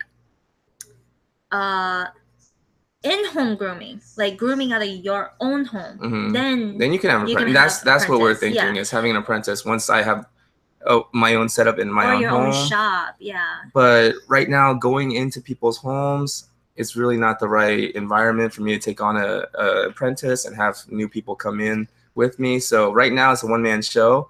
I kind of like it, but I'm not closed to the idea of having an apprentice, teaching other people the skills. Alan, sometimes I'm too much myself. Yeah. I do. The thing is, Alan Powell, I do a great job at offending people online. People don't like uncomfortable truth. I do the whole gang of service, but the contemptuousness, people boil it down to dog walker. Oh, how can they bash making dogs' lives better? Can seniors in high school get community service hours by baiting dogs if they show promise? Then keep them around. Yeah. You can. The thing is, we hired high school student, and they are so unreliable, and they do not do a good job. Not a thorough job. The thing is, but I, again, never complain, never explain, right? So, because I was actually kind of complaining. I was telling my mentor Ted about one of the employees we had, and he calls me one morning. Well, I called him, and he's like, "Yeah, I don't think I'm gonna make it in today, man. I'm just so tired. I'm just gonna sleep." I was like, "What?" I was like, "I need you. We're really busy today." He was like, "Man, I just stayed out so late last night with my friends, and I'm just gonna pass out."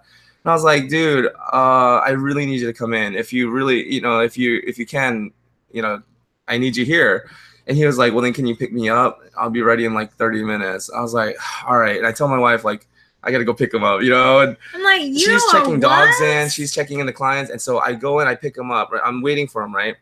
He finally shows up, gets in the car, he rubs his eyes, he goes, "Aren't you proud of me? Aren't you so proud of me for coming into work even though I'm tired?" And I was like, "Yeah, man, I'm so proud of you. Let's go and hit it hard." But yeah, anyways, I remember Ted, he was like, rather than complain about the employees, you should really ask yourself, what is it that you're doing to attract these employees? Yeah. So, there are good workers out there. Maybe there's a pet owner that has a child that needs a job. Bernice. Yeah. So, or you can check like Alan said, you can check high school students who are eager to work. But I think the best way is just to get one trial week out of them. And say, let's just give it a week. You may decide you don't like it. It's not for you. The thing is, sometimes they'll do excellent that first week, and that second week is like, Yeah, but still, at least you get that first week, and then you can come together and then, make sure you're both clear on the tasks that are expected, what's going to be expected every day and things like that. If they really are okay with everything that's expected of them. That way, in the second or third week, if they start slacking, you can remind them, hey, you said that you were okay with all this. You just kind of remind them. And, of course, when you do the interview process, you want to make sure that they have your vision, your mission, so that Well, yeah. everybody's working for the Well, same. remember we did a Q&A with Andre, my friend Andre. He's a recruiter, and he, you know, he specializes in stuff. But he's saying you want to ask open-ended questions and ask them to tell you a story, like give you an example of a time when they had to solve a problem that they didn't cause or something like that, you know.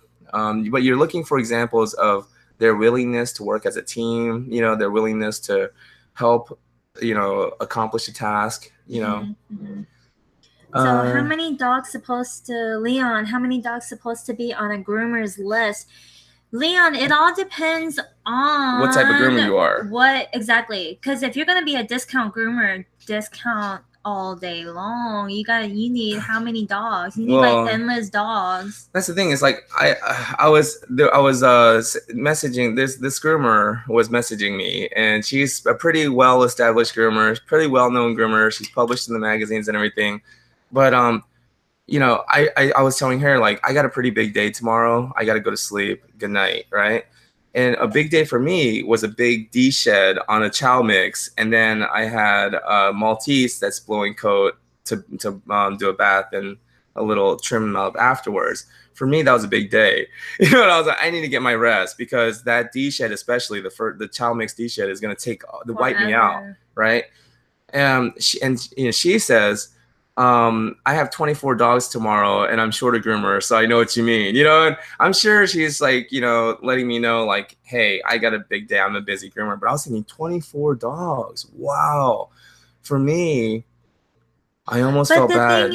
That spells anxiety to me. The thing is, it all depends on the person, because if you're one person and your income is like $2,000-3,000 a month, you know, versus a family man that needs maybe $5,000-6,000 a month. You know what I mean? So if you're a discount groomer and you're a family man, you gotta do like 20 plus dogs a day, right? But if you're a high quality spa type of groomer, you charge more, you do less dogs.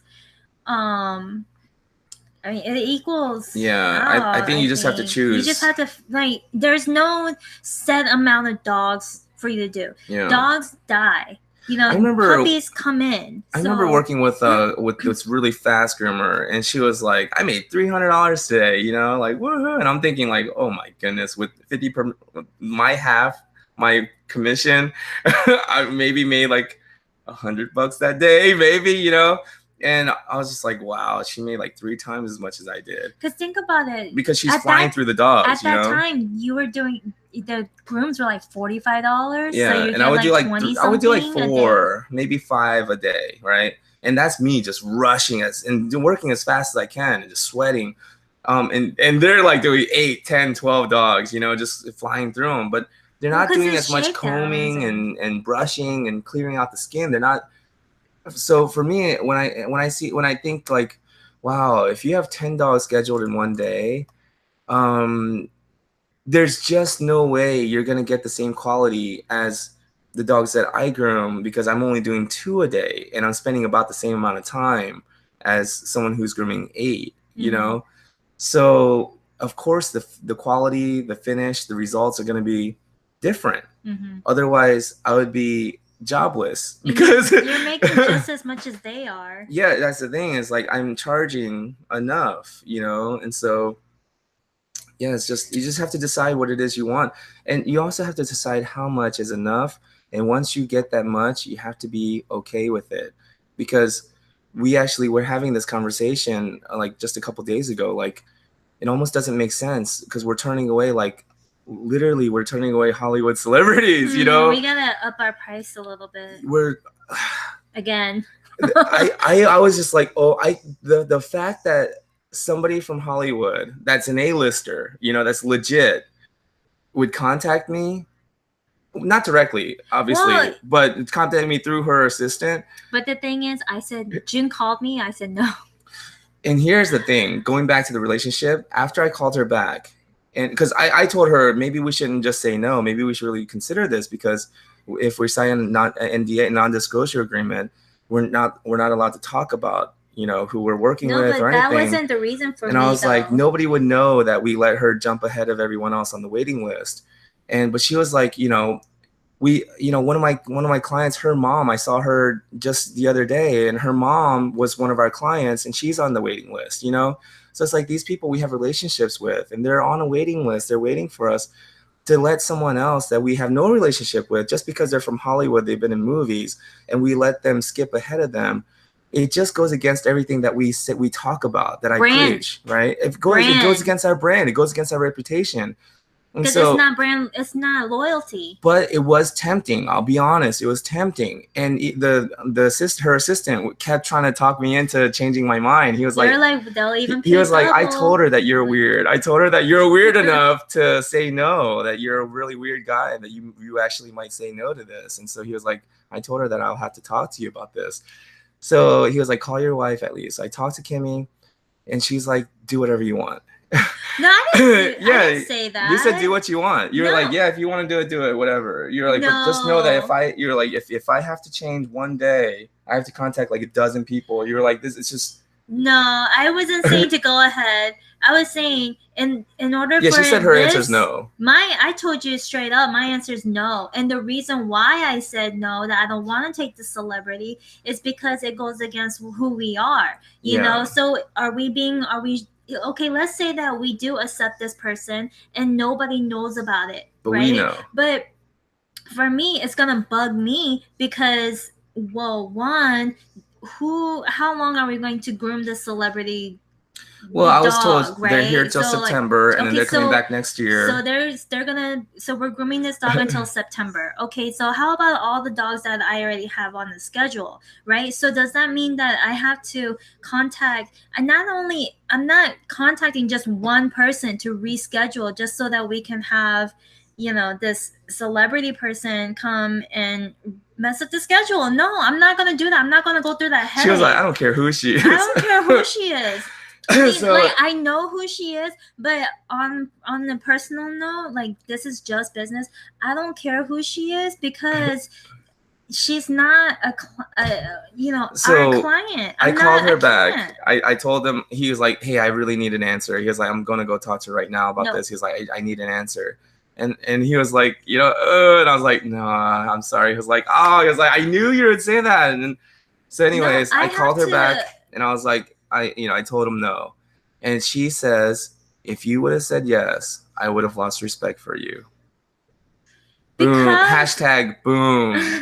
No, because like, I have to contact this, you know, whoever I have on the schedule for that day. Not only do I have to try to match, you know, the celebrities' crazy hours, but I gotta, you know, contact our loyal clients and let them know. But she has to look at me. Hey, she has to look at this lying face, this deceitful face, you know, like, if I did it, you know, because I say that, what you do when nobody's watching is what matters the most. You know, we groom for the love of the dogs, you know, and we're creating happiness for our clients. It's not about the money, you know, but then my behavior would go directly against everything I said, and my behavior would show, it actually is about the money, you know, and if nobody's watching, you kind of will do the shady thing.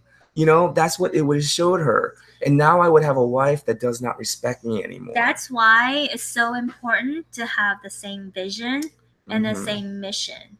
So that's why I say it's so important for everyone to be on the same page. Exactly. And for me, to have the respect of my wife and my kids, that's everything for me. I don't care if I lose respect of everybody else in the world. Actually, I do care. It bothers me how much it bothers me what people think about me. And I tell her that I'm always working on like trying not to care so much about what people say about me. But like, really, when it really comes down to it, I want to be able to come home and know that my wife loves me, respects me. My daughters love me. They respect me. And that's all I need, right? Mm-hmm. Alan, think it depends on the person. Check out Pareto principle after the stream. I wrote it down. Oh, okay. Yeah. Lexi, one man show. You can only groom so many pets a day. How do you even have a salon overhead? Oh, so yeah, I mean, we don't have a salon. I go into the home, my clients' homes. Into the home. But if you're talking about, Oh, Leon. If you're talking about my Leon. friend Leon in Trinidad, yeah, he's a one-man show and he has a salon and he's doing mobile.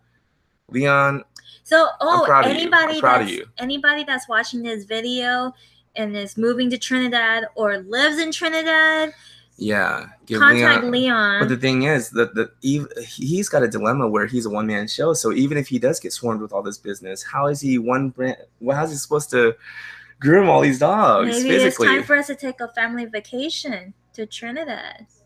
Man, I don't know. What are we gonna do? Oh, I mean, I don't know, but he needs people employees. Yeah, maybe we can go and train some help him train some people. I don't know, but anyways, but I mean, we're busy. Shoot. Yeah. But Alan Powell says I can relate to my own mention, and Alan, I mean, shoot, I'm a lot of respect, Alan. Alan, I was just thinking it's better to train a person to do it right off the bat rather than risk picking up a vet with bad habits. There are vet techs that are there just because they don't have any other options. But if you go in there and, maybe give them the option of, come try grooming, you never know. They might like it. Well, I remember one of the groomers here. He has a place called Canine House of Style. His name's Barry Bourgeois. He's known as like the poodle guy here in Atlanta. He was telling me that one of his best groomers that he hired and trained up, he found her at Waffle House. He was eating at Waffle House, and she was his server. Yeah. And they were talking about what he does. She loves dogs. She always wanted to do something creative. He hired her, trained her. He said she turned out to be one of the best groomers he's ever trained. You never know if you strike up a conversation with someone even that's working at a pet store. You know what I mean? Or like there's dog trainers out there that is looking for a part-time gig. Maybe, you can get them into helping you groom, because you do need training in grooming. It helps to know some dog training techniques. Yeah, I mean, it's crucial to be a good dog groomer, because we're putting these dogs through a lot of stress, and it really does. It's critical to know how to keep them calm. Mm-hmm. Alan, I interact with at least 8 to 14 dogs a day. Mm-hmm. Some days I don't even groom. All boarding visits and walks. Okay, awesome. I can relate to the one-man show.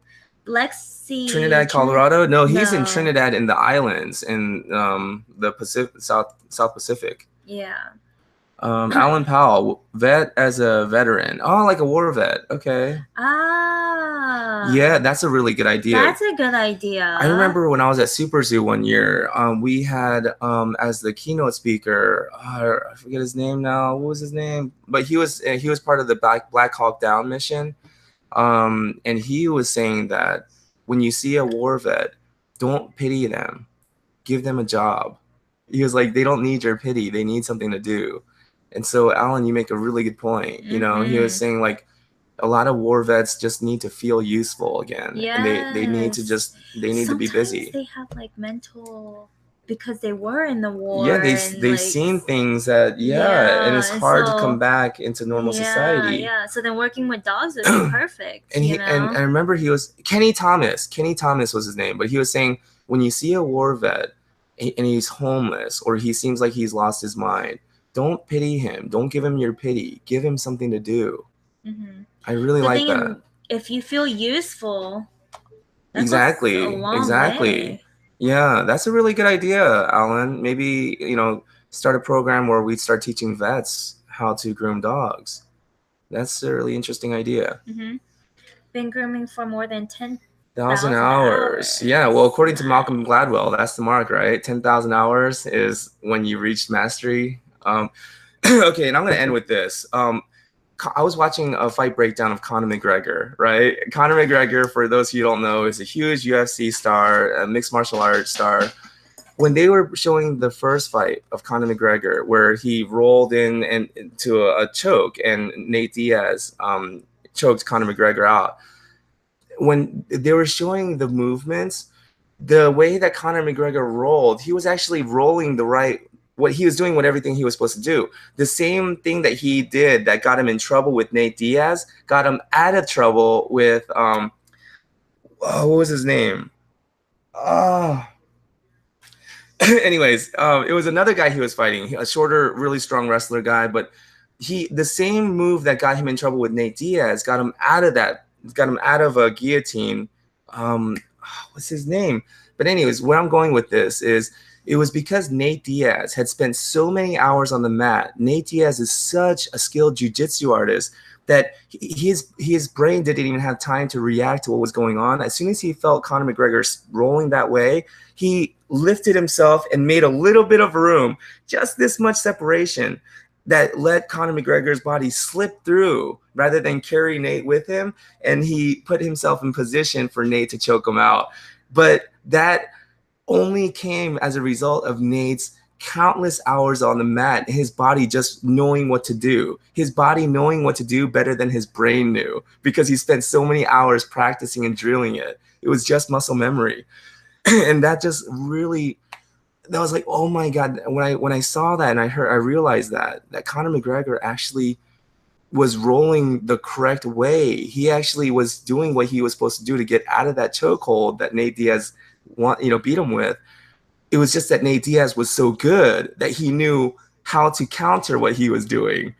And, just watching it, I didn't know any of that was going on. But it's like, my point is, the 10,000-hour rule, when you do something so many times and you do it focused and you try to get better at it every time and you get up to 10,000 hours of it, you get so good that your body is just rounding the feet, no problem. Rounding the head, yeah, no problem. It's knowing where to cut and how much to cut. The thing is, I surprise myself sometimes, because sometimes a dog will like move or something, and I don't know, my scissors in my hands just know how to move better than I would have known to react. There have been several times where I think to myself, oh my God, that was so close. I mean, I could have really cut into that dog's skin, but it's just, the hours on the mat, and our body just knowing what to do because we've done it so many times.